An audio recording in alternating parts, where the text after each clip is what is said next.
طب يا جدعان انا دلوقتي لسه مخلص تمرينه ونفسي افن على سندوتش شاورما، بس مش اي سندوتش شاورما، لا ده اللي بيبقى في عيش صمون محطوط عليه شويه دبس رمان.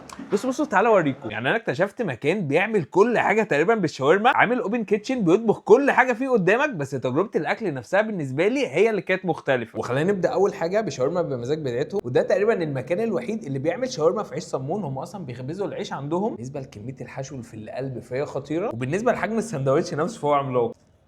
تتبيله شاورما اللحمه تحفه. العيش يا جدعان العضه بتاعته مختلفه عن اي سندوتش شاورما انا اكلته قبل كده. تاتش دبس الرمان لايق قوي مع الطحينه. يلا بينا على الفراخ، وده برده نفس الكلام نفس الحشو. في صوص هنا مختلف محطوط مع التوميه مدي الشاورما سيكا سبايسي. بس هل بقى هيتغلب على الشاورما المصري بتاعتنا ولا لا؟ ده بوكس عباره عن 3 سندوتشات شاورما مصري، ممكن تختار فيهم اللي انت عايزه. فخلينا نبدا بشاورما اللحمه بانه عجبني اكتر.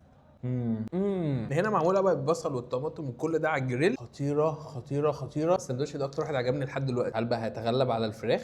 بالنسبه لشاورما الفراخ فالعيش الصمون يكسب. فيلا بينا بقى على اللي بعده، وهي السندوتشات العاديه بتاعتنا. وعلى ما اظن ان بمزاج هو اول واحد دخل السماش في اسكندريه. ده سندوتش مشروم غرقان مشروم، قله ادب.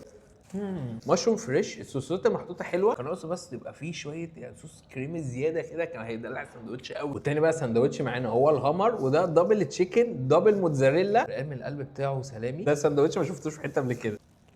في ميكس حاجات كتير جوه بقي دلوقتي. السندوتش ده جامد، بس انا مش قادر اتخطى الشاورما بتاعتي. فخلينا نختم اخر حاجه بقى بالفته. واحنا هنا معانا فته شاورما فراخ، فته شاورما لحمه، مع فته كريسبي بالرانش والجبنه. الشاورما اللحمه بتحط على اي حاجه بتظبطها. وعامه يعني المطعم ده هو بمزاج، الموجود في سيدي بشر عند المحروسه، والفرع الثاني في سموحه في شارع سوبر جيت القديم.